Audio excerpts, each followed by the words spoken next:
Waiting to go live.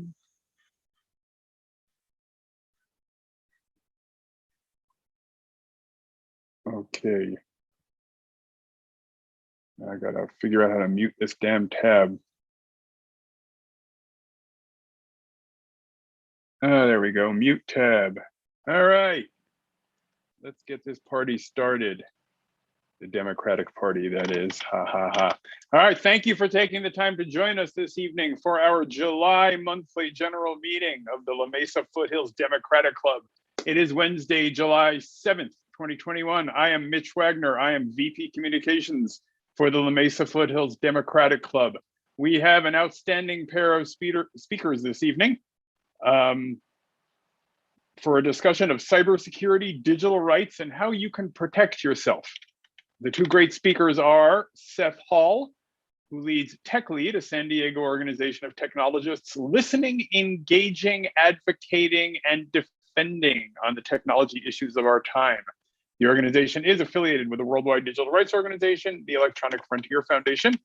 Also joining us is Antonio Adams, Senior Advisor at Southern California Edison, responsible for developing security solutions, helping to ensure reliability of electricity to more than 15 million people.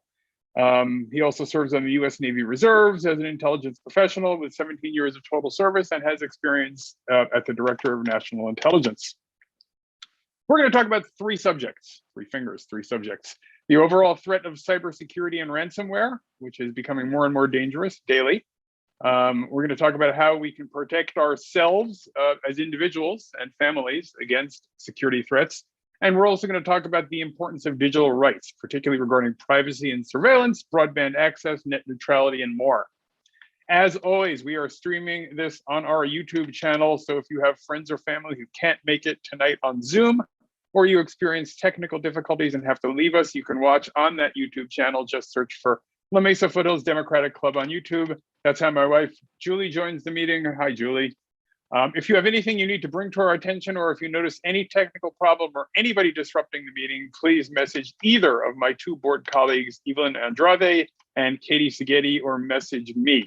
So let's begin. I'm going to start by introducing and unmuting our club president, Tina Reinberg, who has some things to say. Take it, Tina. Hi, y'all. Thank you so much for being here. I'm hoping you're enjoying these Zoom meetings, and we've only got one more after tonight because in September we're going live. We're very excited. We will have to wear masks in the community center, but hey, we get to be around each other, so that will be a big thing. And I've always said the decisions are made by those that show up. So I wanted to talk to you real quickly about the recall and kind of answer 5 frequently asked questions and that are wrong, and sort of dispute some of the wisdom that we have. The first one is this recall is because of the pandemic. That is not true. This recall was begun way before the pandemic. The Republican whiny sore losers are using this as an excuse. The second is I want to vote for Gavin. I'll just check his name. His name is probably not going to be anywhere on the ballot. If you see somebody's name, they are 100% a Republican. Do not vote for any person's name that you see. For the purpose of this recall, Gavin's name is spelled N-O. Just vote no on, should Gavin be recalled? No, and then that's it. You don't have to fill in anybody else's name. You don't have to write anything in. Just write no and be done. Like Mitch said, our failed drug policy in the 80s, just say no. Another thing people will say, oh, there are lots of candidates, that's good. No, that is not. If there are 50 candidates and each one of them get 1,000 votes or 49 candidates get 1,000 votes and the 50th gets 1,001, they will be our governor. It is not, they do not need a plurality. They do not need a majority. They just need to have more than everybody else. So it's very important that we just vote no on the first part of it. The last thing is that my vote doesn't count.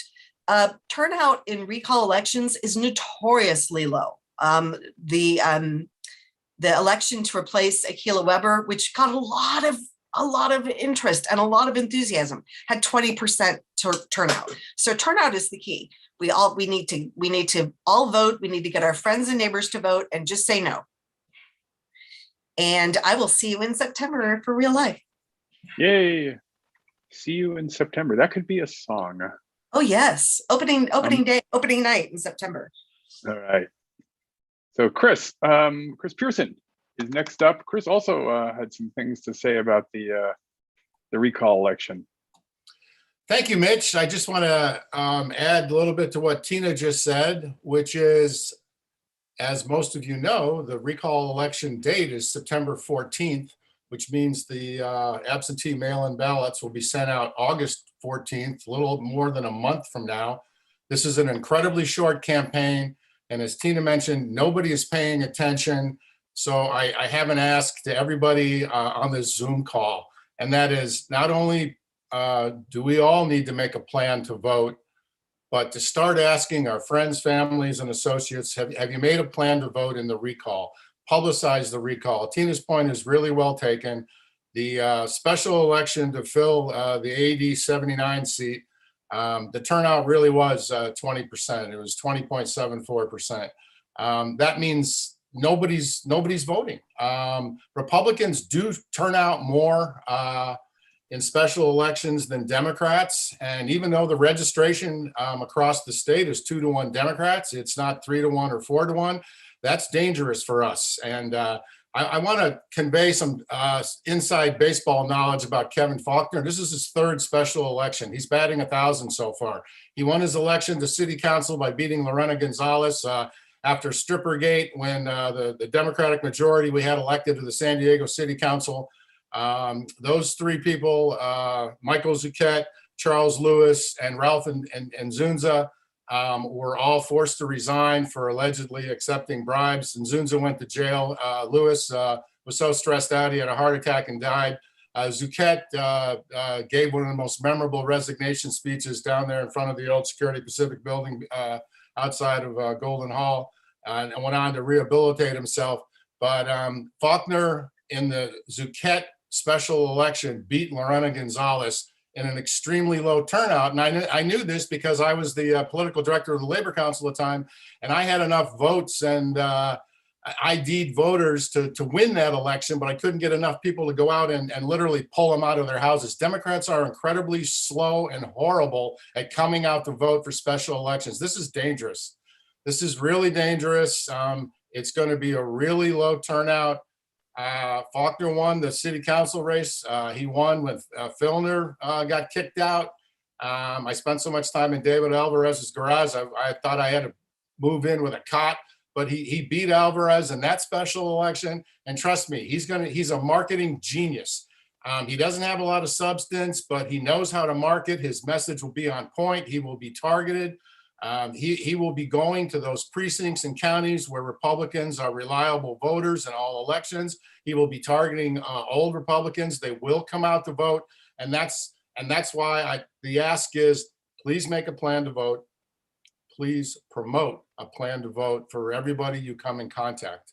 And I'll be quiet, and I'd like to hand it over to Council Member Colin Parent to talk more about what the heck is up with the La Mesa City Council. Are we going November 2nd? Is it tag teaming with the recall? Mitch, hand it over to Council Member Parent, and look forward to seeing everybody in person in September. Thank you. Thank you, Chris. All right, Council Member Parent, you are unmuted. Thanks, Mitch. Thanks, Chris. So got some bad news about the special election in La Mesa. It is not, at least presently, scheduled to occur at the same time as the recall. So it is scheduled to happen on November 2nd. And so likely to be a relatively low turnout election because it won't be paired with elections that are generating higher levels of attention. So that's because two of our council members, former Republicans, decided that they wanted to do a special election and not seek an appointment. it's not, it's not illegal for them to have that perspective, and but nevertheless, that's because of their position, that's what we default to as a special election. So, we did call a special election. It will be on November 2nd. Some details about that. So everything that everyone just said earlier about special elections and recalls are true for this. Super important to get people to turn out. All of club members are going to be, we need you to vote. We need you to communicate to your friends and neighbors about getting out the vote and making sure that we are able to keep the seat in Democratic hands. So we're going to do all hands on deck, right? So there is currently you can't apply to run yet, but that should be the filing period should begin on July 12th. The information and then they have to be turned in by August 6th. I'm going to put in the chat box after I'm done just some information on where you can find some information about, or where on our website you can find information about the election. So if you are interested in running, definitely talk to me, talk to Councilmember Hsu. We can provide some feedback and background or advice. But it's going to happen. It will be an opportunity to select someone. But I'll just share that, this is the low turnout election is bad for Democrats, I think, bad for us in the seat, especially we have multiple people running on the same ballot as Democrats. But, this is just to serve for about a year. And there's going to be another election in the following November. So if we get a good Democrat elected, they're going to have to fight to defend the seat. If we don't get a good Democrat elected, then we got to make sure that we turn around real quick and replace them with a good Democrat in November 2022. So it matters what happens in November, but it's just a piece of the puzzle and a point on the spectrum of this election. So just want to make sure that everyone's aware of it. Thanks for Chris and Tina for inviting me to share some information about it. And let's all pay close attention to it and buy some new comfortable shoes and get ready to rock some precincts in the fall.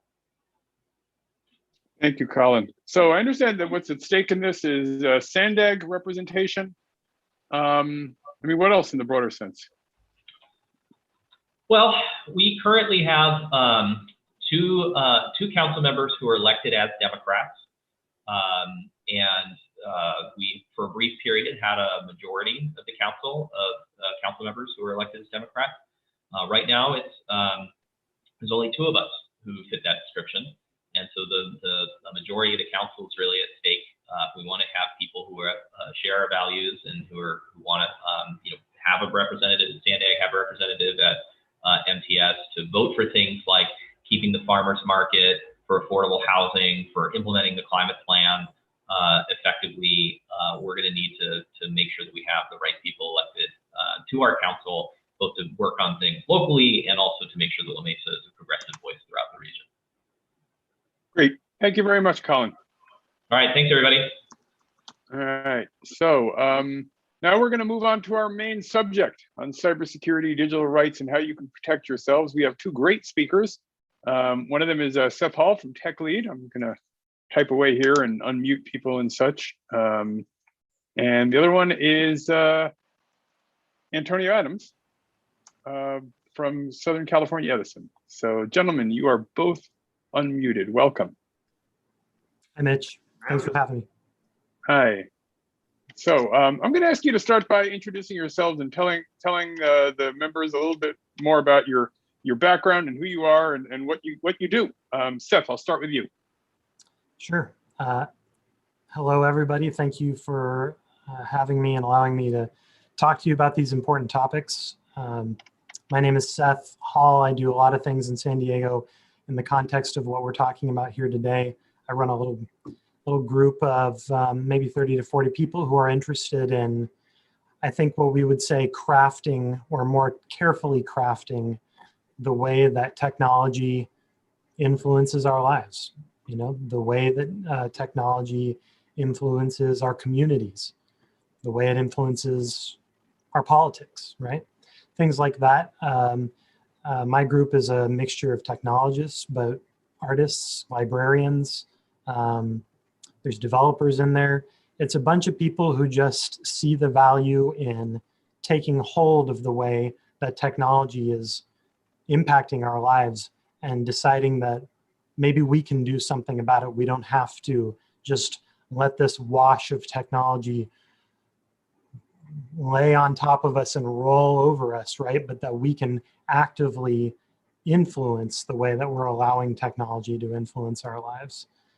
So that's a little bit of what Tech Lead is involved with on several fronts. We work on San Diego privacy with regard to matters of privacy in San Diego. We're also active in other projects, like our most prominent project right now is assisting with the San Diego Trust Coalition, which stands for the Transparent and Responsible Use of Surveillance Technology.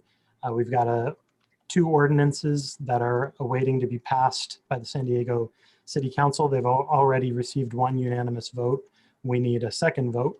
And if that will go in, then we're going to essentially provide our city council oversight over mass surveillance technology that is implemented in our city.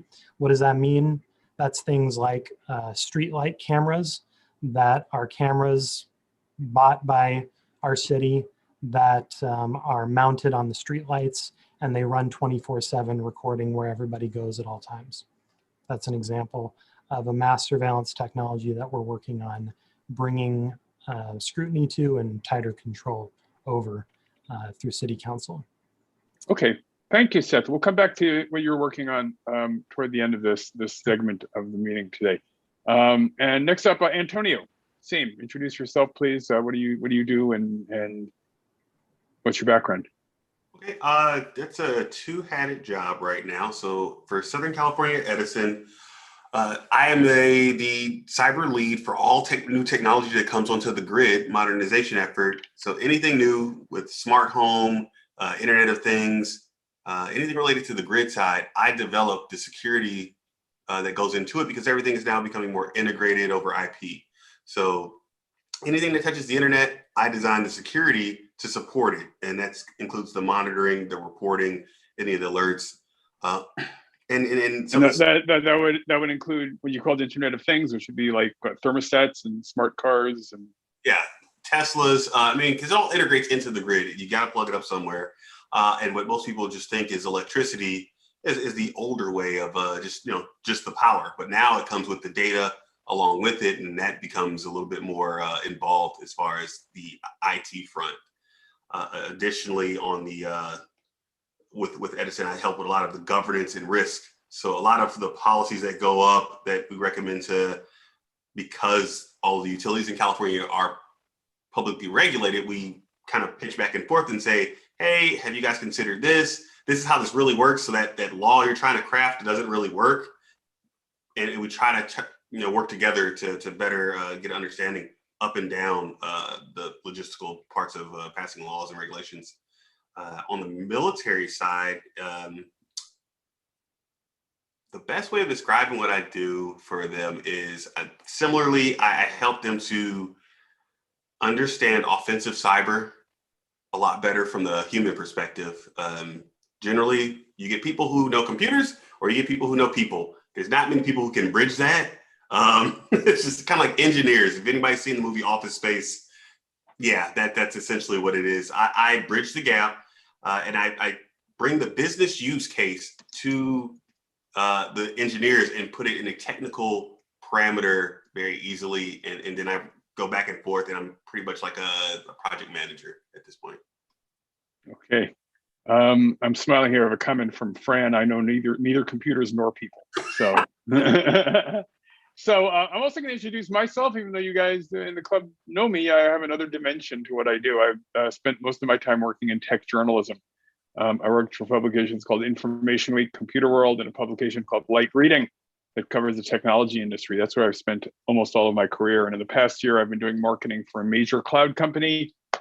Not comfortable saying the name here, but if you Google me, you'll find out. If you Google my name, you will also find someone named Mitch Wagner, by the way, who does CrossFit and often poses with his shirt off. And some of you may enjoy that kind of thing. So let's talk at first about the national landscape, the national threat, the international threat. I'm going to start with you on that, Antonio. What are we seeing in terms of the threat overall? This is a challenging one because the proliferation of all the new technology and methodology behind like ransomware and just the scope and complexity of the malicious actors, it's growing. I mean, you look at all the countries in the world, and I think 188 have cyber threat programs from the government alone. That doesn't count any non-state actors, which are just hackers or anybody who decides they want to get on and do nefarious acts. So there's more people with more access, and I think everyone's experienced the COVID effect. We've all been trapped inside with nothing better to do, and some people go the wrong way with this. And with enough time, I think anybody can become good at anything. So I think over the last year, that's what we've seen, and a lot of the new legislation coming forward is a direct response to that because of the unprecedented changes in 2020.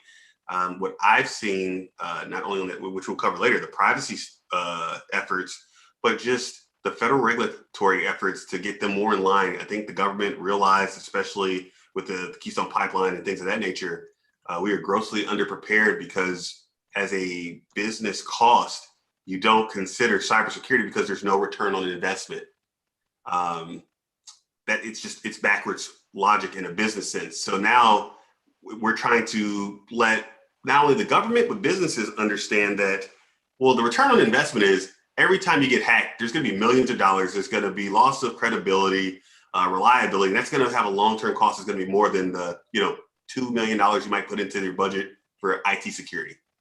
Okay. If the doesn't trust your product, they're not going to use you. So let me interrupt you right there. You used the word a minute or two ago, ransomware, for the benefit of our members. What is ransomware? Basically, it's when a actor, could be state actor, non-state actor, anybody, the bad guy, will basically commandeer your system and lock you out and charge you to unlock it. So basically, it's like the troll under the bridge trying to get a toll. That is, but it's for your stuff. It is very, very pervasive and prevalent because it's so easy. A lot of people don't understand, the nuances of even just getting passwords, right? People pick things out of they want simplicity. So we generally make pretty simple passwords. I run password scans at my company pretty much once a month. And it's always people with very simple passwords, like spring 2021. If I see that password, I lock your account. Things of that nature. People who keep all their passwords the same, or people who click on emails. And once you do that, you give them access to your system. They will put in a program that will lock you out, and until you pay them, and preferably some type of cryptocurrency that they believe is non-traceable, you're basically without access. And that is the way that they've been moving pretty fast lately. Okay, so Seth, I'll turn it over to you for a second. What are some of the major attacks that we've seen lately?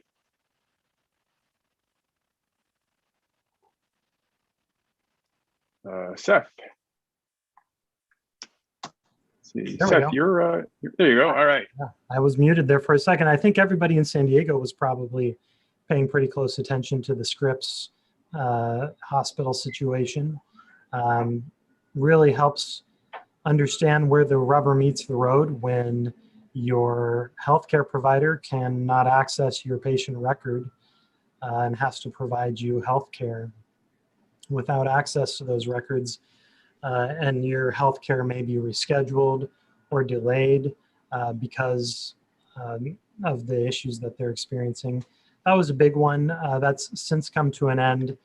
Scripps, took around 5 weeks to recover from their ransomware incident, and in the realm of hospital ransomware, 4 to 5 weeks is about average, I would say. So that's not too alarming to people who pay attention to that industry. I think that maybe the average person thinks that 4 to 5 weeks to recover a hospital is a little bit beyond the pale. And I don't blame anybody for having that perspective, because it seems really significant to have a hospital working on paper records or rescheduling major surgeries or whatever for 4 to 5 weeks. But that just goes to show how many parts of our lives are based on the availability of information and data, even though we don't necessarily see it in the background all the time. And that's part of, you know, what businesses are learning about now. To Antonio's point, you know, I think businesses are experiencing what amounts to a tax on a culture of weak security that we have lived in for a very long time. And no cost has ever been extracted from companies up until now, on a large scale anyway. And people have figured out how to do that, and cultures of weak security are now driving costs at organizations and businesses, and for individuals as well. So yeah, the scripts is a big one, and I think, you know, really helps people understand some of the nuances. Yeah. For There was also a school attack locally, wasn't there? So the San Diego Unified School District in 2018 experienced a cyber incident. However, I don't know if that's what you're referring to, Mitch. That wasn't ransomware. That was people being fooled by emails to providing their credentials to their systems, right? And we call that phishing, and I'm sure Antonio can tell you all about phishing as well. But yeah, you know, the records of something like 10,000 students were lost in that San Diego Unified incident, where people who worked at San Diego Unified were fooled into providing their credentials through an email scam.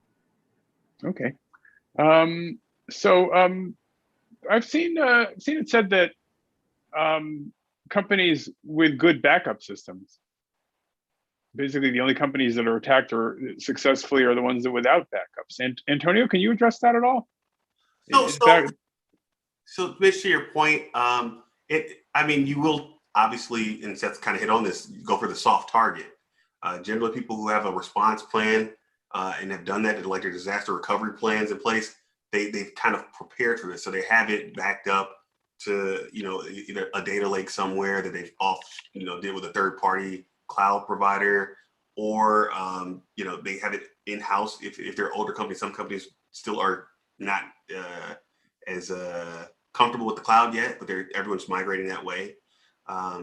But what ends up, even with the backups, there's still the time to recover, which could take a week or two, depending on the size and scope of your organization. I think we're seeing more. I want to say that the last count of ransomware in just U.S. businesses was somewhere above 1,200 attacks so far this year.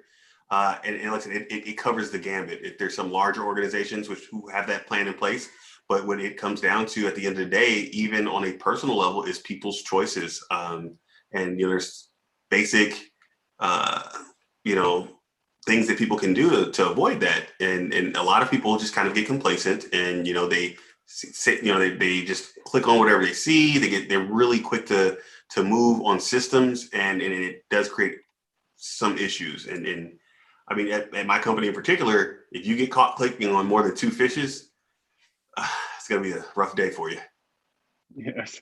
So Mitch, I would add a quick point of nuance to this, not to give people the false impression, because look, let's all look at Scripps. Does anybody think Scripps didn't have backups? Scripps has backups, right? Backups did not save Scripps. The problem with ransomware has gone beyond a little bit just losing your data. Now it's starting to shut down your operations, right? And the restoration of your operations, if you're a business owner, is not as easy as simply restoring your data. That is one element of it. But Scripps is down for 5 weeks because they got all kinds of problems, right? They've got machines that are infected. They got to clean them, and then they got to find out how they got infected. Then they got to close that door. How, you know, this is just on and on and on. Data really becomes only one part of your, albeit a major part of your problem. It's backups are not a silver bullet to absolving yourself of all the headache that comes with ransomware. Just wanted to point that out. Yeah, we have a question from a board member, Sharon Cox. She says she's worried about a utility hack, such as the electrical grid. Could we see that happening on a large scale? And how can we prepare for that if perhaps the utility is not? Antonio, you're in the utility business, so I'll throw that to you. So yes, there's always the likelihood of an attack, but the impact is what you should really worry about. The California utilities grid is quite interesting. It's older. Our substations are generally past their prime. They're probably 30 to 50 years old. So they sit there outside of that realm of, computers. They have computers, but they're really limited. The protocols they use, so the way they communicate, doesn't really lend itself to being hacked in that manner. So even if they were to get into our systems, they would knock them down for maybe an hour. Because you can go to every substation and manually take the breaker and flip it. They seen that in, I don't know if you guys remember, in the Ukraine, when the Russians hacked the Ukraine. It wasn't a matter of, how long it was going to be. It was just how long was it going to take somebody to get to the substations and go back to a manual running of the systems. So if it does happen, it could, but what we're doing now, and it's kind of my job, is to Seth's point, how you're saying, close those doors and figure it out. So we do red forts where we play the bad guys ourselves and try to break our own stuff before it even makes it out into the field. And we're pretty good at it. So we get a lot of the doors closed, but even if it is, the redundancies are put in place to not have that. Our core things with anything in IT, right? It's, reliability across utility is number one, but then you also want, to have and maintain the integrity and the confidentiality of all that data. So, that's the CI pyramid across IT, but that directly relates to the utility industry. Okay, great. Seth, you just had an interesting comment in chat. Wondering if you could share it with the group and with the audio here. Yeah, sure, of course. Fran, I don't know you, Fran, so I hope it's okay I call you Fran. But Fran pointed out, that Fran thinks it's just a matter of time before a compromise like that happens at a utility level, and that's borne out in the news. Other utility, we've seen other utilities being compromised and breached in the country. So I wanted to point out that that is actually a mindset that we adopt in cybersecurity, is that we assume that this will happen, right? Something tells me Antonio spends a whole bunch of his day, if he's anything like I am, at work, and I don't focus exclusively on cybersecurity like he does, but we think about, let's not ask, will it happen? Let's ask, what are we going to do when it happens? Let's have a plan, right? It's a little bit like I work with a team here in San Diego called the Community Emergency Response Team. We don't ask, is San Diego going to experience an earthquake? San Diego's going to experience an earthquake, right? What we're doing is we're going to plan for what are we going to do when there is an earthquake, right? And we train for that. We plan for that. And we build up our resources. And that's the same mentality with cyber risk. Okay. I see Rob's question about the nuclear, he's saying the controls were older versions and hackability issues. So Rob, to kind of give clarity on how we do this process for that, yes, we do patching. We do updates frequently, but not as much as your, say, home computer. Your home computer is on an automated thing. Because some of those older systems, you have to do them very carefully. And so for Edison, we have literally 3 environments. We have a laboratory, where we test all the brand new stuff, and we kind of, that's the wild, wild west, we'll call it. We let them get a little bit more leeway to play with things, but then we get to see what breaks. We have QAS, or quality control, it's where we're going to test it out to be a production-like environment, so what it should act like in the real world. And that's where we test patching and all of that. So if it knocks it down in that environment, we know it won't do good in production. Once we get to production, that's the real world, and we do that, and it's all on a cycle. We do a monthly cycle. We go through, we get a big list. We work with NIST and all the other organizations to see what threats are out there. And if there's any critical vulnerabilities, we get the patch for it, and then we patch them. We then validate to make sure it's not reading across. We have tools for that. And if there is, I will tell you, I think someone asked earlier, was mentioning earlier, there are utility attacks every day. Not necessarily like full-blown hacks, but there are attempts to penetrate on a daily. But we're pretty prepared for it. And there's certain times of year like Christmas, while everyone's at home resting, the bad guys are not. They seem to get more energized around holidays. So I take no holidays. So who are the big attackers here? Russia, China, North Korea? Who are they? Okay, so a quick summary of these guys. Russia, obviously we get that. I will say China for sure, North Korea, Iran is a good one. But then there's little nuances but those big four, right? Those are the four I tell everyone to really pay attention, but they have different styles in the way they attack. China loves information. They want to learn everything they can. They're like a sponge. They would not destroy your stuff if they know if they can have presence there to just see what you have and intellectual property. They're going to suck it up. So they want to be hidden in the dark, just watching what you're doing. Russia, they're more of a power player. They want to knock stuff over to let you know they're Russia. So you kind of got to watch out for that. North Korea is like if you watched the old Looney Tunes, Scrappy, the little dog who would get Butch and he would just kind of go at him and says, yeah, Butch will take care of you. They're like China's little brother that doesn't know to be quiet. When they go in, they're like the bull in the China shop. They knock everything over. And China might actually be there at the same time, but then they burn it. And then China's looking over like, we were there. So they have issues between themselves. And Iran is kind of like Russia. It's a power projection, right? They don't have the same military size as us, but hacking is cheap. You don't normally get targeted the same way. So if you shoot a missile, we shoot one back. You hack, it's not the same response, so it's easier to get people to hack. And that's what they do. They did the same thing to Saudi Arabia years back on their oil refineries. It's just, out of those four, that's just normally how they operate. Okay, so North Korea is basically Leroy Jenkins, to use an internet meme from a few years ago. It was on NCIS once, so I figure we can get away with using it here. Seth, you made a point in chat about cyber insurers starting to decline coverage for ransomware. Talk about that a little bit. Sure, that's becoming rife. In fact, I would be surprised if there are any business owners in this audience or people who deal with this side of the business. I would bet that they're probably experiencing this right now or on their upcoming renewal. Things are about to get a lot worse.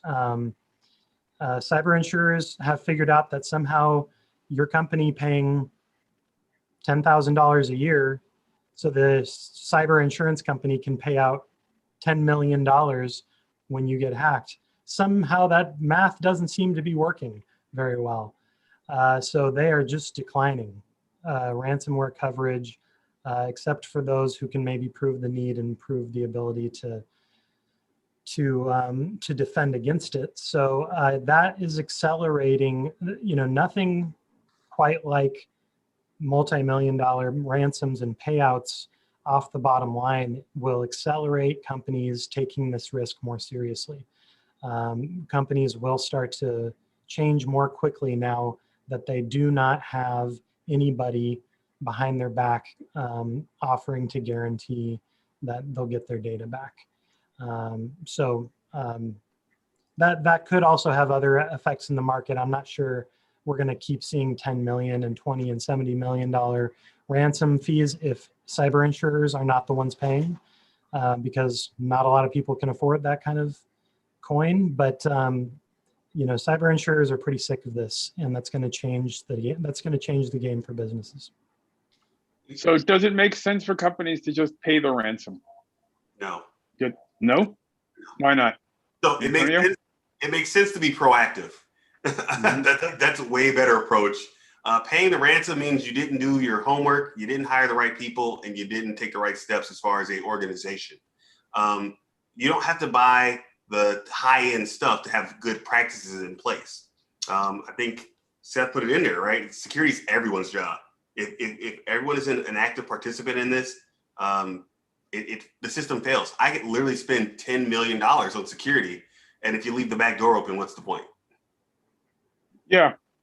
Seth, anything you want to add there?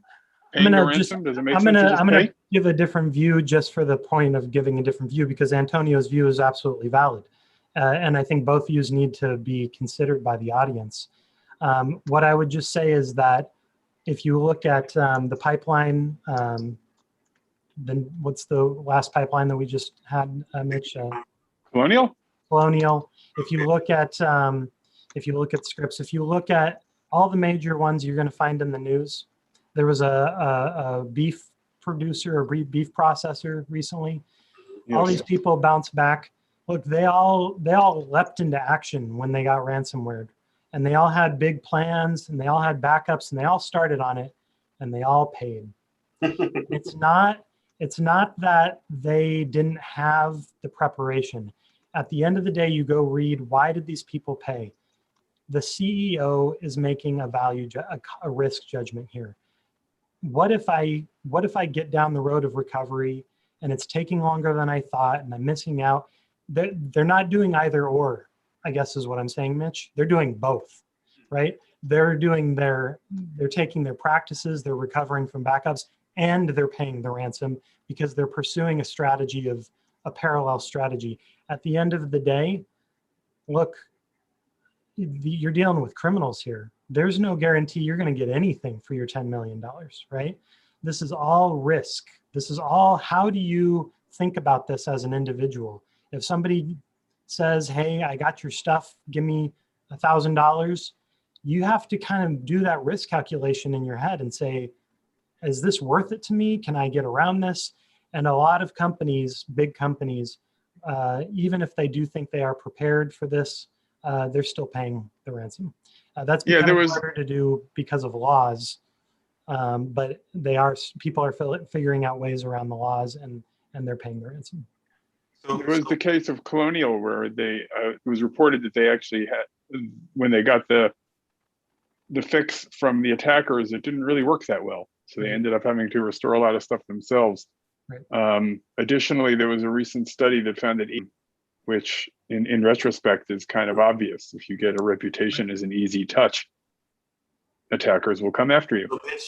So yeah, they will pay. I mean, Seth is right on the money. It's a business cost thing.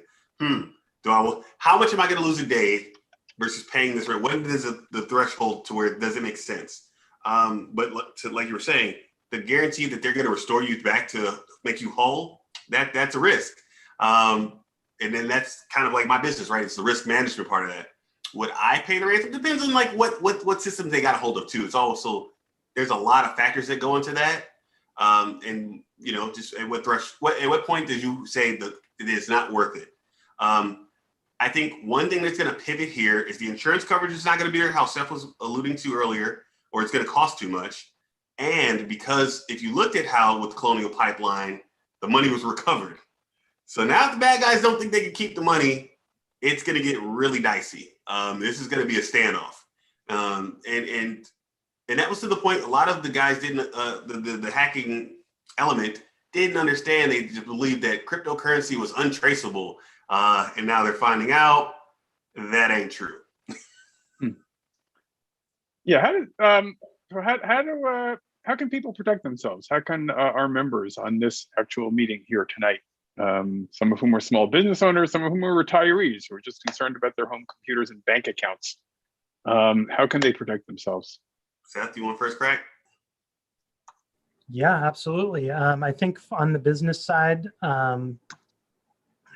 there are. Let's frame this as a question that we've been talking about in the last couple of minutes, which this will help everybody, whether you're an individual at home or you're a small business owner. What you're trying to figure out is not what could happen to you. If you get, you're going to end up in a situation, if you try to eat this elephant, where you have the paralysis, right, of all of these risks in this whole world and all these scary things. How do I stop them all, right? It's easy to get lost in that realm, right? So let's narrow our question here. As individuals and as business owners, what is it that we are trying to protect, right? Is it our money? Is it our information?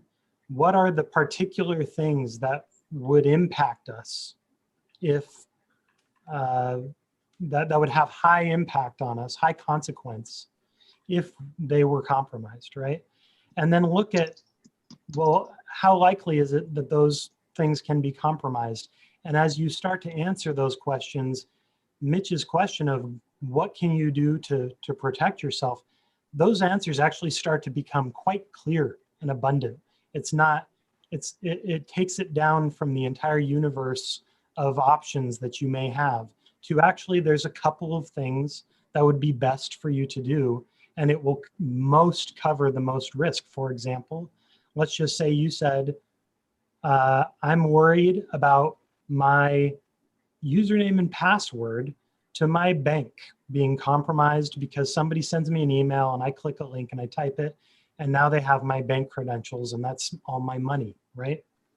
Well, now we've really narrowed down what the problem is, what the risk is, and we can talk about specific things that you could do that would cut that attack off at the knees, right? And would raise your defenses really high against that attack. So Mitch, not to get around your question, but that's what I would encourage business owners and individuals to do. Take an inventory in your mind of what's important to you. What are you trying to protect, right? Who are you trying to protect it from?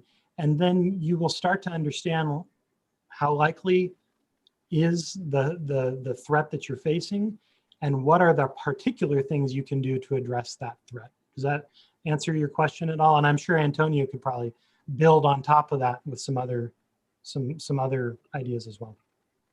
Antonio? I think, Seth, like I said, you're right on there.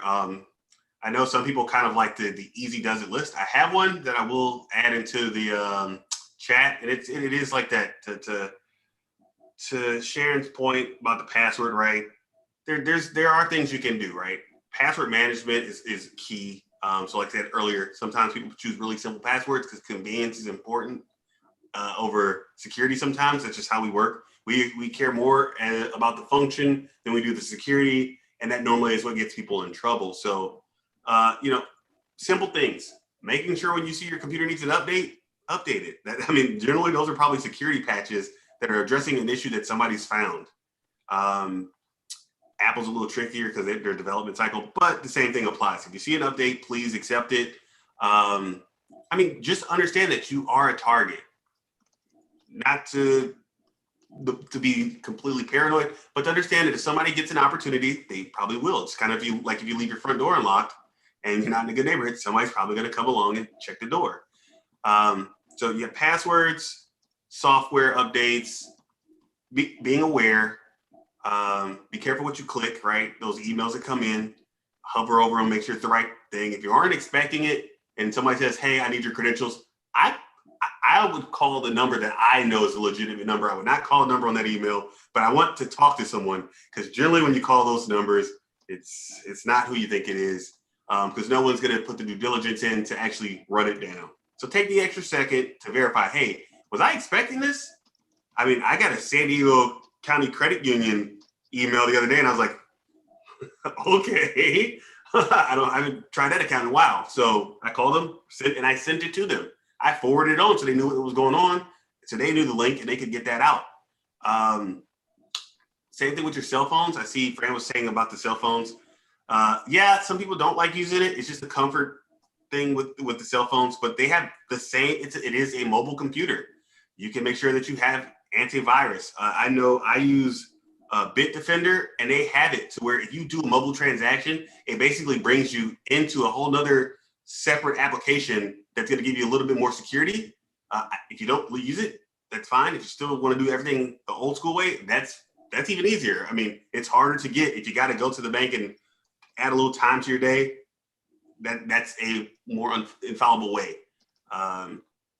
Never leave your phone unattended. I've seen it happen a lot. People don't get it. They have tools that they can just come up and, like they say, don't use the cell phone chargers at the airport or, borrow somebody's stuff. Use your own. Maintain control of your device, because it's a crime of opportunity. I mean, that's all it really is. And when your data, if you do store stuff with, you know, you got files in your computer, encrypt it. I mean, Word has it in there. Put a little password lock on there. It adds a little bit, but I mean, if they're going to get it, they're going to get it. They're pretty good at what they do. But that adds an extra level of security. And I know if I saw something that was like, it's encrypted, I'll probably just skip over it just because I don't want to deal with it. It's just creating the little steps to make you a harder target. All right, I have a story here and some thoughts. My story here, the moral of the story is it can happen to anyone. I work from a home office. I have for years, long before COVID, coming back from walking the dog, get an email from my boss who was actually located in the UK, saying he needs me to go, he's at a conference and he needs me to go buy some Target gift cards for clients. And I said to myself, oh, poor bastard. They made him come to the US for this conference that I knew my company was having at the time. And they're making him doing this client stuff, which I know he hates. So I'll just be a good guy since I like my boss and we'll go out and buy it. And then I sent him an email of a query and he sent me back a kind of janky, semi-literate response with some grammar errors and stuff. I'm like, wait a second, he's an editor, I'm a writer. This is not him. But A, the two morals of the story, it can happen to anybody, so just always be alert. And B, if you're being conned, you tend to make up the story yourself. I was the guy who filled in the blanks on the conference and my poor boss having to do the client stuff. And I didn't even know he was in the US that week. So anyway, some tips. Passwords, I think people know this stuff. Use a different password for every site, you know, mix it up with letters, numbers, capital letters, all that stuff. Don't use full words, don't use your name, don't use your dog's name, don't use all that stuff. Don't answer those quizzes like what's your favorite, where did you go to school, what's your favorite color, all of this stuff later on can be used to identify you. Nobody's phoning you to say your warranty was expired. Thank you, Fran. You can't keep track of all your passwords yourself, so use a password manager. I like one called 1Password. There's another one called LastPass, which is very nice. They're built into the major web browsers now too. Don't give your password to anybody. Your IT manager can get into your system without your password. If anybody asks for your passwords, don't give it out. It does make sense to make backups. They're of limited value for the discussion here, but still, one of the things they're in value for is not security, it's emergencies. We do live in a fire zone and earthquakes. You want to have one on your desktop, get a hard drive. If you're on a Mac, use a utility called Time Machine. I think Windows equivalent is called Backup. Also use a cloud-based backup, so you'll have something off-site. One is called Backblaze is a good one. Another one, well, Backblaze is actually a good one. Just leave it there. Use some common sense. Watch URLs when you click them. Make sure those are legitimate. And as Antonio and I think Seth also said, you know, if you get a message that looks like it might be legit, pick up a phone and call. If it says it's your bank, call the number that you know is your bank's number. Don't call the number in the email and say, hey, do you need me for something? Did you contact me about my mortgage? So those are some measures you can take to protect yourself. Did I miss anything? If you're like me, I like when I get those emails or calls. I think Fran was talking about the calls. I like to egg them on for a while. I'm bored at work. So if you call me, I'm going to hold you hostage for about 30 minutes until you realize what I'm doing to you. I've had that happen. We've actually had a guy, and you could actually, some of them are on YouTube if you want to be so inclined, to where they get these guys that are phishing and they reverse hack them. Don't do that, but just know it's pretty entertaining when it does happen, and they wipe everyone's data off that computer. Yeah, my uncle was a retired cop, and he was in his 90s. He died last year, but even as late as 5 years ago, when he was well over 90s, he's like, I'm retired, I have time. I will get these guys on the phone and play with their heads for a while. Anyway, so getting back to the national threats. It appears that Russia's leaders in particular are determined to attack other nations' cyber infrastructure. If this continues to ramp up, how are democratic governments and private industry going to respond? Okay, I'll take a shot at this one. So there's a lot of things right now going on across the board as far as cybersecurity legislation. States are doing their part, but federally, they're crafting some legislation. I think it's promising, but the biggest hurdle that I've seen, I've actually talked to several, congressional representatives about it, was they don't fully grasp the problem, and it's hard to really put your hands around it if you don't fully understand it. When you see the testimonials in Congress, and they get the tech guys there, and there's a disconnect in understanding what they're doing with the data, with privacy, with all of that. So you can't craft a law if you can't wrap your hands around it. So that's a problem. Bringing in the right people is a start. But then again, legislation is slow, and with technology, it's super fast. So by the time you write one law, they tweak it just a little bit, and now it's no longer in scope. So it's basically getting that education. I think we are headed in some pretty good directions that are going to hit the majority of the problem. It'll take a little time to take traction, but then there will be that inevitable kind of rollback to where some things change or a new technology comes online and we have to compete with that. Seth? Yeah. Oh, yeah. Well, just interrupting the thought for a moment here. Fran had a great comment here. If they ask for your mother's maiden name or your pet name or your first car, just give out a fake or a non-identifiable answer. You just have to remember what you wrote. I know people who really do that. And that's where a program like 1Password or LastPass comes in. Because you can just write that down. You can say my mother's maiden name was 1XL52 capital J, and you just put it in the thing, and then you've got it covered. And you haven't given out this personally identifying information. Anyway, Seth, how do you see governments and business responding as Russia and other countries bring up the heat? Well, I think Antonio nailed it, but it opens up an interesting question, I think, for the La Mesa Democratic Club, because here's exactly the interface where I'm working. We just went from talking about ransomware, and now we're talking about political power to affect change. And this is exactly where I think the members of this club can start to see where this part of our lives that we've perhaps ignored for a long time becomes quite important. If we use, let's just say, we're in 2016, and a man, maybe you know him.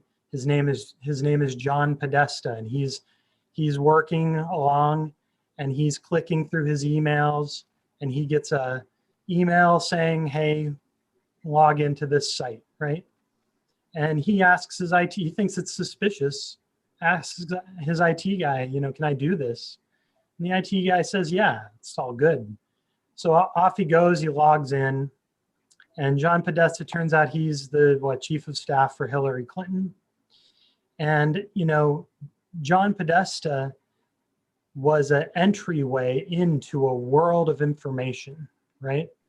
He may not have thought he was that important, but it turns out that he was yet just a gateway into this world of information that then was turned against him and the Democrats in that election, and arguably influenced the outcome of the 2016 election.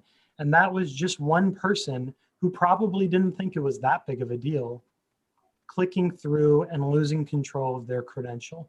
So, Antonio mentioned that there are government efforts now to maybe do a little bit more in cybersecurity. The reality is that our governments need our help. We need to have a culture of care in this technology realm. We all need to take a little bit more responsibility, perhaps, in saying, you know what, we actually do care about this stuff. This is not just the realm of nerds anymore. This is affecting our lives. We got people getting to be president behind some of this stuff, right? Maybe people that this group wouldn't much like to be president. So this is an interesting group to think about how a culture of privacy, a culture of information security can start small, can start with you, and has rippling effects outward if you will kind of adopt some small changes in behavior to your own lives. And 2016 is just one example that I can think of that would be that would relate to this group. And okay, good. Be important for you all. Good. Seth, talk a little bit, shifting gears a bit. Talk a little bit about what you're doing, a little bit more rather, about what you're doing with digital rights and what TechLead is doing in general here in San Diego. Yeah, I mean, I think in a summary would just be that we are trying to get involved in these efforts that involve technology, and we're demanding that we bring a little bit more, you know, a little bit more expertise to them, a little bit more thoughtfulness. We don't just go around clicking all the buttons and buying up all the things and just doing whatever feels good, right? Which is kind of the historical way that governments approach technology. Hey, it sounds like we should put up we should put up 4,000 cameras in San Diego tomorrow. Let's just do that. Let's just do that. What could go wrong, right? That's the level of maturity that we're seeing in government at this point, right? I don't think any small business owner would think that same way. Let me just buy a system and I'm sure everything will be fine. We'll figure it all out later. Yet we see that over and over in the public sphere. So we're trying to bring to bear some considerate controls, some expertise. So we're doing that with the two ordinances that I mentioned with regards to surveillance technology. We have some other projects going on with regards to, like we're doing some things where we're using the new California the California Privacy Act, the CPRA, and we're using the CPRA and using our rights as Californians to ask companies in California to tell us what they have on us, because that's our rights now as Californians. We can ask companies to tell us about the information they're tracking about us. So we're out there asking companies to provide that information back to us so that we can share that with the public and say, hey, SDG&E maybe has this information on you. Thomson Reuters has this whole database on you. You know, we want to share that information and make people aware of what kind of information these companies are tracking about them. We're also doing things like, we have a project going where we're looking into local websites, like take, for example, news websites like the Union Tribune. We're using tools to understand how is the Union Tribune tracking you when you visit their site. What about their competitors? Are all journalism outfits tracking you across their sites? There's ways for us to know that. So these are the kinds of using technology to engage with the civic sphere. Those are the kinds of activities that TechLead is involved with. We're trying to bring more of a technological mindset to these traditional, these areas that were traditionally, you know, the realm of only real world activists.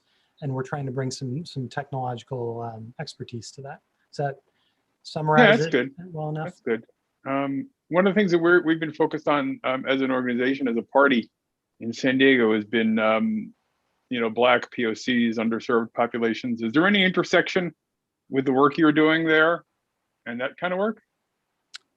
Absolutely. I mean, with the surveillance technology project that we have going on, if you look at that same issue, we're part of a loose, you know, not a coalition, but really independent groups across the country working in cities to bring that kind of control and oversight of surveillance technology.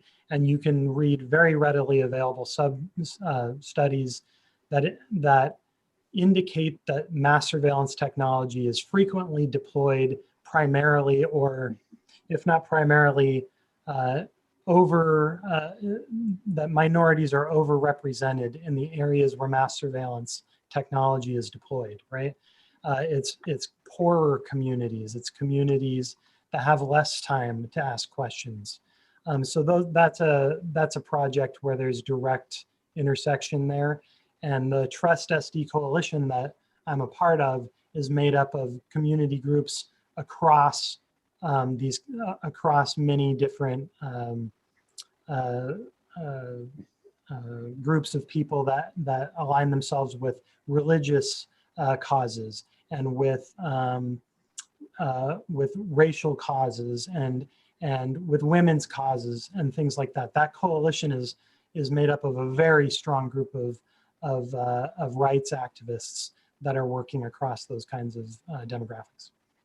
So, we have represented people come to these meetings, our meetings, who represent and work in the offices of Congress people and Sure. state assembly and state senate and local city council. We heard from Colin Parent a few minutes ago. What should they be doing? What kind of laws and government policies should they be working on now?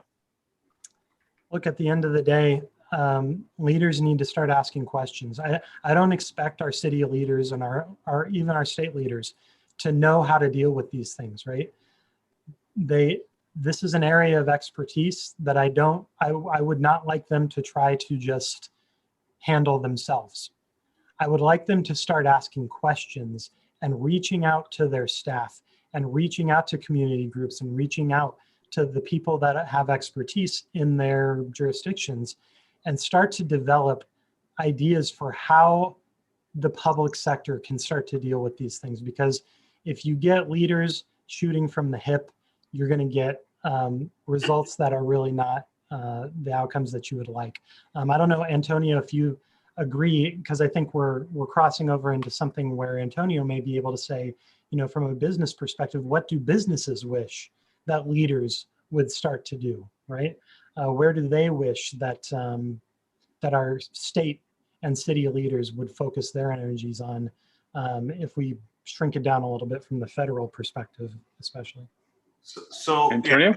yeah, Seth brings up a good point. Like right now, I know of 9 bills in California that deal directly with cybersecurity and privacy. Was it 128 will lead to the creation of the election cybersecurity office or something like that. I forget what the name is of it. So they're going to throw a couple million to try to get that stood up for future elections. They see it as a problem that obviously we've seen what Russia has done, and we want to take that a little more serious in the future. If the federal government is kind of slow to react, states are going to act on their own. It also sets up $10 million to address critical infrastructure. And that was kind of one that we were telling them, like, hey, as Edison being a large company, same thing with PG&E and SDG&E, Sempra, they're larger. They can afford that. But when you have municipalities, they don't have that same scope or ability to cover down. So that's one that's going to be prevalent. I'm forgetting all the numbers, but there's one for privacy, right? Because you have the the California Privacy Protection Agency. They're getting a little bit more support there. They're also going to do something with bringing NIST on board for all California organizations. They want them to all use that universal standard, and that's going to help them to make better decisions across the board. If you have a unilateral, well thought out, constructed by experts, threat model, and you can look at best practices and apply that across the board, then there's not going to be this, discombobulation on how everybody's doing business. So I think California is taking the initiative to say, hey, the last administration was a little bit slow to respond to this one. We're going to do our own, and hopefully the federal comes along with it as well. I see Sean is asking about Section 230. Is that the Decency Act, I believe? Sean, if you're there. Yeah. Yes. It's well, Seth, you probably. Yeah, that's the part of federal law, The CDA, right? Act that protects platforms from lawsuits based on the items that are posted to the platforms by the users. Yeah, and what I will say for that, once again, this is one of those laws that are slow to catch up, and I think businesses are actually being proactive, right? Probably prior to 2019, let's say 2018, a lot of businesses were very neutral on political standpoints and things of that nature because it affected the bottom dollar, right? Like if I go to one side, the other side's not going to support my business. So they try to be as neutral. They try to be Switzerland about their positions, but that isn't kind of working anymore because people have kind of been shown more than what they used to because they didn't have the same abilities over the last year. I think it probably will end up being tweaked, but I think a lot of this is going to be proactively on the business side to say we're not going to tolerate certain things. You do have like the differences between Twitter and how Facebook address things.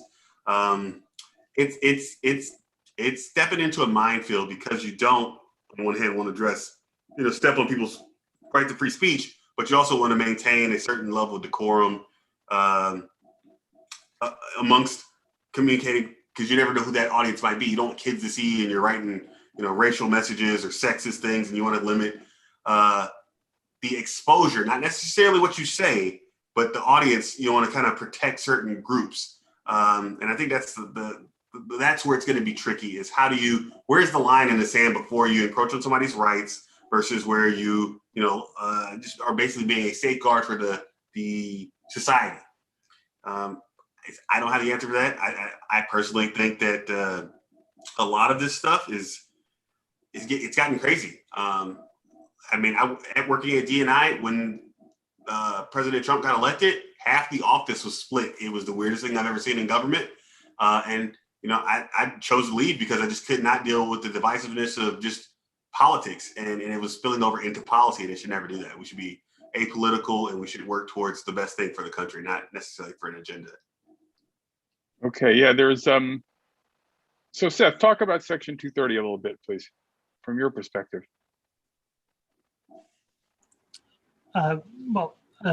Section 230 is actually a lot more complicated than I think a lot of people give it credit for, but ultimately it's in the news now because people want to be able to, we're all looking to Facebook and to Twitter, and whenever something shows up on Facebook and Twitter that we don't like, everybody wants to say, hey, why isn't Facebook and Twitter doing something about this?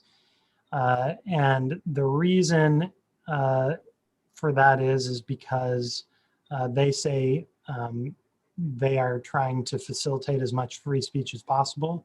And to another degree, they cannot be held illegally liable for the things that appear on their platforms for the most part. And that's because of Section 230 says that. And the more that we see controversial material appearing on those platforms, the more people are asking if there isn't something we should be doing about Section 230. But what is Section 230? Let's start there. Section 230 of the Communications Decency Act, or what people always call the CDA, is a very short piece of that law that provides the platforms, some would say publishers, so you have to kind of look into the difference of that. It protects the publishers or platforms from lawsuits based on what Mitch posts on their website. Perhaps we can use another hypothetical there. Yeah. Or from what any of us post. So if you don't like something that Mitch posts about you on Facebook, Section 230 prevents you from holding Facebook liable in a lawsuit for what Mitch put on their website. And kind of to that point, right? So, and I think people miss this on 230. If it protects the entity from liability, right? It still is the onus of like morality, right? Like what should be allowed and what things are indecent, and that is on the particular organization, the entity, and that's why they have those user agreements. And I tell people, this is the funniest thing about Americans in general, and the human race is in a larger sense. No one has ever read the entire user agreement ever. Like, I don't think I've ever seen somebody finish one of those. And that's our problem. If you can look at these applications people download on their phone, they give all their permissions away. They have no idea what they've clicked on. And basically given away certain rights and abilities to these companies. If Facebook has in their user agreement, or Twitter has in their agreements that you cannot do X, Y, and Z, it's not a First Amendment violation because you agreed to that. And that's the slippery slope where if you try to push too hard on these things and try to leverage 230 and make it more strict or something along those lines, it's going to be weird because it's an entity, not a person. First Amendment rights is a government against a person. It'd probably be tied up in court by the time they actually resolve it. I think the companies would have just said, it's not worth the headache. We're kicking all the crap off. I think we tamper. Section 230 has obvious problems. Anybody who's been paying attention to the news for the last 4 years, particularly from the Democratic Party, knows what those problems are. but you tamper with that at risk of basically shutting down any opportunity for small businesses to provide platforms. If you weaken Section 230 and those protections, then a company is going to have to be able to spend like $100 million on moderation software and pay a team of lawyers. So the right of somebody to just throw up a website is going to be severely restricted. I don't have the answer to this one. Another question I don't have the answer to this one is, what about VPNs? And Seth did have a good answer to that. VPNs hide your internet content from your internet service provider. They also hide it from encryption. Your biggest problem when you're using the internet in public is not the internet; it's the guy looking over your shoulder. Well, I've also seen, to a point. The VPN, to Seth's point, right? It's a private tunnel essentially. If you're never click on the free Wi-Fi. I mean, and if you do use that secure connection, because it could be a trusted public Wi-Fi, like at a university or something along those lines. That's where that VPN I would say is most effective for personal use, just to give you that extra layer. Is it absolutely necessary? No. If you have good practices, that's fine. But don't click on the free Wi-Fi. It's like the band with free candy. I'm never gonna go get the free candy. I don't need it that bad. I'll use a hot. Okay. All right. Seth has indicated that he needs to sign off. He's been very generous with his time, and we've used more of it than we asked for. Seth, is there anything you'd like to add? No, I just want to thank everybody for inviting me and paying attention to these issues. It's really great to see such a great crowd of people who are interested. And, if you have any technology related questions, especially this club, nonprofits and community groups and clubs and individuals are the kinds of people that we like to work with at TechLead. And we always welcome questions and ideas from everybody. So please reach out, and I'll leave my email address in the chat for you all here. Okay, thank you very much, Seth. Antonio, you were saying. Oh no, it's just that VPNs are very they're useful in certain sets. There's many tools that are good. Like I said, Bitdefender is one that I use. There's many of antiviruses that you can use, and they actually sometimes come in packages. When I get on my laptop and I'm out in public, it automatically kicks on and says, "Do you want to use the VPN?" I'm probably not going to use it. It's just not my deal. I don't need to because I only use certain Wi-Fi's, either at my job, at my school, or at home, or my hotspot on my phone. That's it. I don't want to even go down that road. Yeah, the VPN, on the one hand, it's great, but on the other hand, it becomes a single point of collection of all that data. So somebody could break into the VPN, and then they got your data. That's a little trickier, but like I said, it's like I said, if I had to, I would use it just for that extra level of security, because it is an encrypted pathway. If you get the good ones, if you get the cheap ones, the freebies, stay away from those. and if it's your employer, and they tell you to use it, just use it like they told you to. So I'm getting the alert that I have become too nerdy here, which is always a danger with me. So Antonio, is there anything you'd like to add before we move on? No. Like I said, if there's any questions, like me and Seth are always available. Feel free to shoot it to us. I generally do this on Facebook anyway. So when anybody shoots questions out there, and I think that they're relevant to people at large, I'll talk about this. I'll talk about politics. I'll talk about pretty much anything. All right. Thank you very much. Have a good evening and a good week, and thank you once again for joining us. So we're going to move on to the next part of our meeting. I skipped over Steve Desfianca from our board when I was having board people talk. I just skipped him over rudely. So we're going to bring him on now, and he's going to tell us about Oktoberfest, which is something we all enjoy and is very great for the club. So Steve, take it. Am I unmuted? Am I unmuted? You are unmuted. Hey, you are okay. Unmuted. Hi, everybody. Steve Yashanka here. Luckily, I'm happy to run Oktoberfest again this year. So We need you. The club needs you. First of all, when is Oktoberfest, if you don't know? October 1st, 2nd, and 3rd. October 1st, which is Friday, it's from 4 to 10 p.m. October 2nd, which is Saturday, it's from 10 a.m. to 10 p.m. October 3rd, which is Sunday, it is from noon till 8 p.m. Now, I made a little mistake. Sorry, Mitch. And actually, Oktoberfest changed this. The booth has to start being set up at 12 noon on Friday. So I myself, I'll reach out to folks that I would like to help me help set up the booth. Merrill, for one, you would be great to help me with that on Friday if you could at 12 noon. Let's see. So far, and this has only been out, I don't know, maybe about 10 days or so. So far, I've got maybe 5, 6 people to volunteer.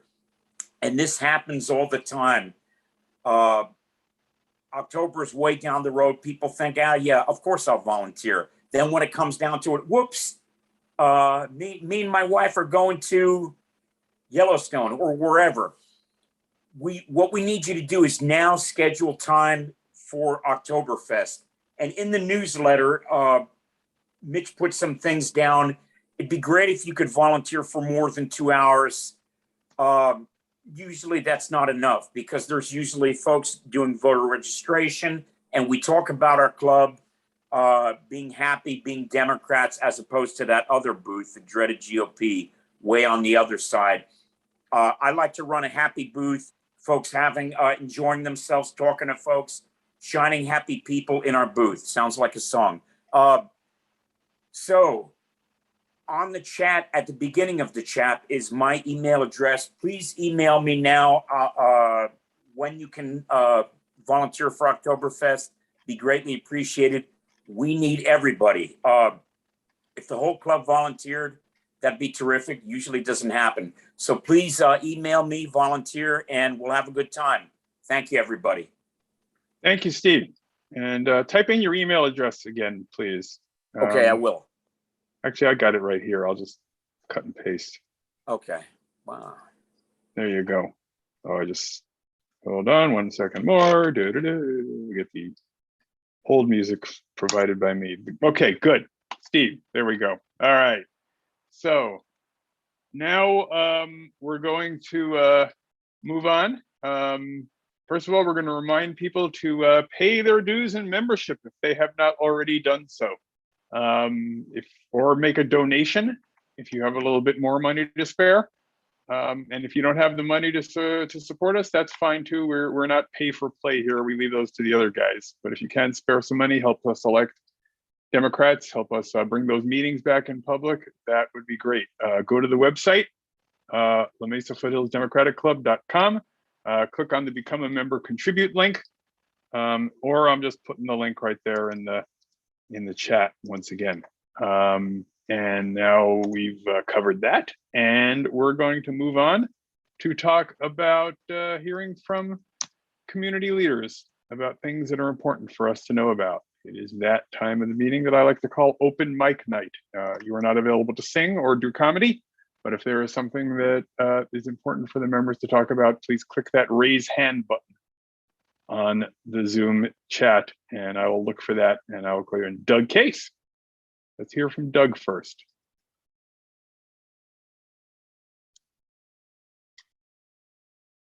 Hi, Doug. Yeah, am I muted now? You are unmuted. Great, thank you.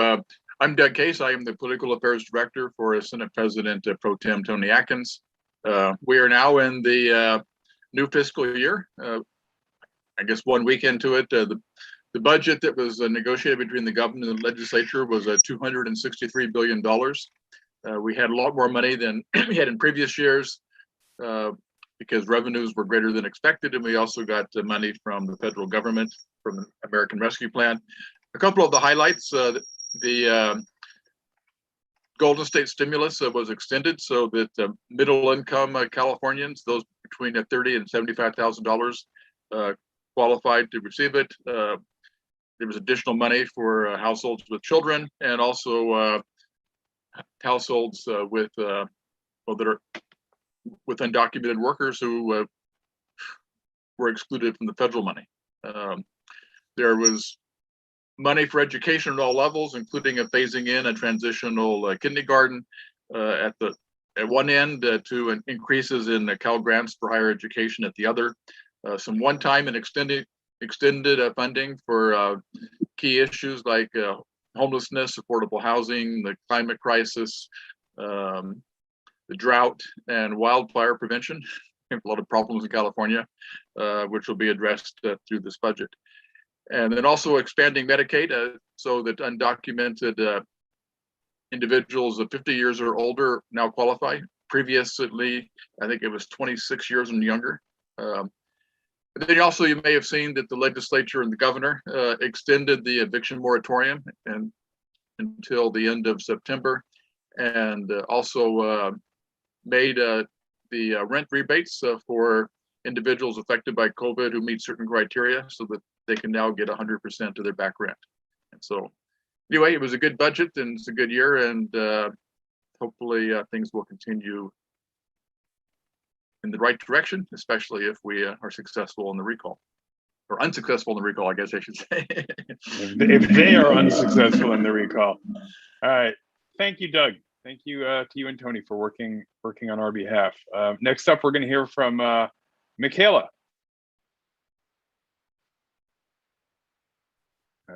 All right, wait. Oh, okay. All right, you're on hello, mute. everyone. Good. Thank you so much, Mitch. Hi, everybody. Thank you so much for having me. We have some exciting updates. Congresswoman Sarah Jacobs, her request for $1 million in childcare funding for San Diego County has been included in the fiscal year 2022 financial services plan, which is super exciting because she also made a statement on the proposed infrastructure deal, which also includes an expansion of the child tax credit. And so from day one she was in office, we knew that we needed to focus on universal childcare, especially working that into other things like infrastructure. And I really appreciated today's meeting about cybersecurity and cyber rights because like they were saying, like it is part of our infrastructure and we need to focus on that. Another thing that Sarah Jacobs' team has been up to in DC, we have been urging that the United States continue to pay our fair share towards the United Nations peacekeeping dues. And as we know, over the past 4 years, our past president found it a little challenging to keep our relations nice with the United Nations. And so we really want to make up for that. And so we have secured more than $1 billion to meet its financial obligations to United Nations peacekeeping missions around the world. And in addition to this, Sarah Jacobs is writing a letter to President Biden, especially to urge him to implement the Global Fragility Act. And again, this will help our responses to conflict abroad. Thank you so much for hosting me, and I look forward to seeing you all next month. Thank you, Michaela. Next up, we're going to hear from Stephen Houlihan.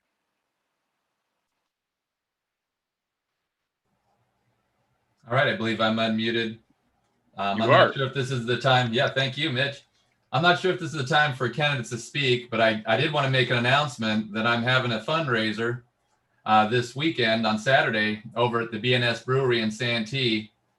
We've all been separated for upwards of 15 months. And again, haven't even had a chance to even meet in person with various clubs.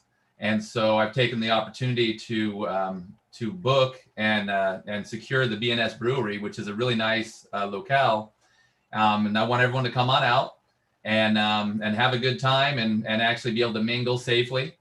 And the vast majority of San Diegans have been vaccinated. And now we actually have the ability to get together. So this is a great opportunity. I also wanted to just mention this whole issue of cybersecurity is huge. It is huge. And I do work for Sharp Healthcare, and I was very, very aware of what happened with Scripps Healthcare. And it absolutely shut down their operations. And this ransomware issue is huge. And so it's really important. We are always looking into this at Sharp. They're always sending out emails, phishing schemes within the organization itself, where it says gotcha, bazinga. So it's really important. And then as your candidate for California's 50th to run for the U.S. House of Representatives against scoundrel Darrell Issa, I do have the know-how to bring these issues forward at that higher level. And what Daryl Liza has been doing is he's actually been trying to knock down various bills and regulations against the big monopolies, Google, Apple, Twitter, Facebook, who are absolutely using your information for their own benefit. And so I believe that this legislation is important, and we should protect our information. So again, come on down to B&S Brewery this Saturday. It's over by the old Santee Drive-In, and just drive slightly past it. We're going to be there at 4 o'clock, and I would love to see you all there. So, and thank you for the opportunity to speak, Mitch. Thank you. One follow-up point though. Scripps was never shut down. You know, it wasn't actually shut down, but you know what? They had to shift the vast majority of their patient care to Sharp. And so although they didn't really shut down operations, they were unable to operate in the way that would be best for Scripps. For instance, the electronic medical record, it wasn't that the ransomware got into the medical record. What it did is it put an extra layer of security on their medical records so they could not access their own records. And so without that, if you have to go in for surgery, they don't know what you're allergic to. They don't know what your past medical history is. And so on and on. So all of the emergency care actually had to be moved over to Sharp. So luckily we have multiple healthcare systems in San Diego. But like I said, they weren't 100% shut down. But practically, and they lost probably a massive amount of revenue as well. But great point, Mitch. Thank you. So we have one more person who's asked to speak, and she'll have an opportunity momentarily. I just want to first say, if anybody else wants to speak, please click that raise hand button. All right.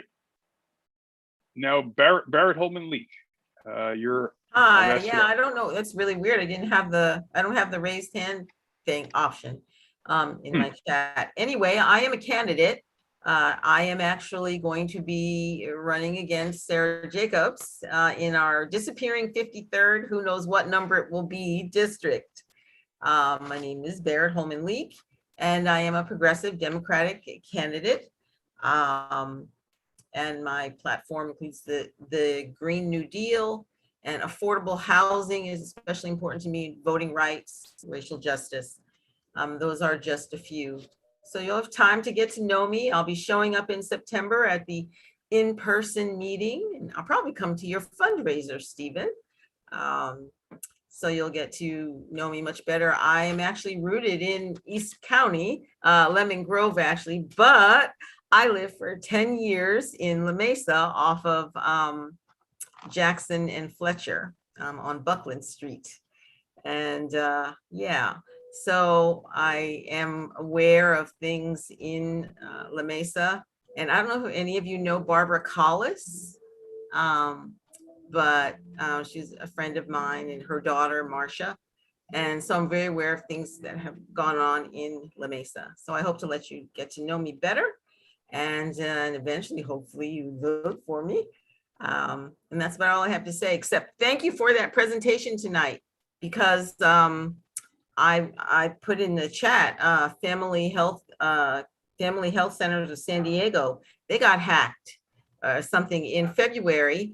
I got a letter in June notifying me they'd been hacked in February, knew about it, but they had their security system get on it in March. And then I talked to the security system and they said they couldn't get permission from them until May 28th to send letters to the patients and tell us that our records had been accessed and downloaded, including, you know, our personal information and prescriptions, and, you know, and all you can do is say, oh, okay, thank you. All right. Thank you very much, Barrett. You're welcome. Next up, we're going to hear from Tommy Howe. Hey, thank you very much, Mitch. I appreciate it. Good evening, everyone. San Diego County Planning Commissioner Tommy Howe, running for San Diego City Council in District 6. If you'll bear with me to get out of the district box there, that's the eastern precincts of Claremont, also Mira Mesa, Kearney Mesa, the southern neighborhoods of Rancho Penasquitos, Sereno Valley, and also Miramar. Many of you know I was the endorsed Democratic candidate for the seat in 2018. I was the co-founder of San Diego County Democrats for Environmental Action. I think I became an environmentalist really sort of after a couple of tries at being an environmentalist, after I saw how often when I was working in Oregon that the organization I was working for often wound up being at cross purposes with a lot of Democratic candidates. And so we really wanted to have a venue and a place where a lot of environmentalists could actually talk with politicos and especially Democratic politicians to make sure that we had everyone on the same page as far as environmental policy was concerned. So that was really sort of the impetus behind the Democrats for Environmental Action. But real quickly and more to the point, in District 6, and I spoke about this in 2018 as well, our infrastructure is poor. We are really the middle class community north of Interstate 8. We don't have a La Jolla or a Scripps Ranch or a Rancho Bernardo or a Del Cerro. And we really are 140,000 San Diegans who consider ourselves the heart of San Diego and really power a lot of the economic areas within District 6 that City Hall often tends to see when they think of our communities, including MCAS Miramar and Sereno Valley and the Convoy area. All of those are critical economic components to the city. In many ways, we are the economic center of the San Diego area, but it just never seems as though those basic services wind up getting to us. They certainly haven't trickled down under Chris Cate over the last 7 years. I intend to change that. I intend to lead from the front, and I am not the kind of guy who likes to hide in his office. I want to make sure we get those street lights, we get those potholes filled, and most importantly, we get these roads and these critical arterials rebuilt.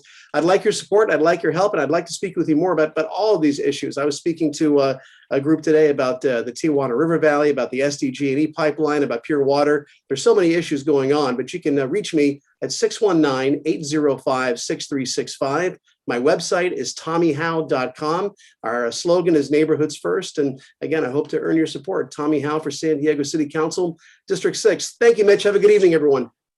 Thank you, Tommy. So I don't think I see any more raised hands here. So I think we're going to button it up. Thank you to all of you for staying with us, and we hope to see you soon in real life. It's going to be September, we think. Our next meeting is going to be on Zoom, Wednesday, August 4th. Look for a replay of this meeting soon on our YouTube channel. Just search for the Mesa-Foothills Democratic Club on YouTube and subscribe while you're there. Also look for links to the video on our website, Facebook page and group, and Twitter account, or in an email update soon. The website is the Mesa-Foothills-Democratic-Club.com, or if that's too much for you to type, LMFDems.com. The Facebook page and group, we have a Facebook page and a group. They both have the same name as the club. We have the page and the group because Facebook makes no sense. On Twitter, we're LMFDems, and if you want to sign up for our email updates, go to the website and look for the Get Email Updates link at the top of the page. Thank you to the board for their hard work arranging this meeting, and also thanks to our guests and our candidates, and to you for spending some of your valuable time with us. Good night, everybody. Stay healthy, stay sane, and we'll see you again soon.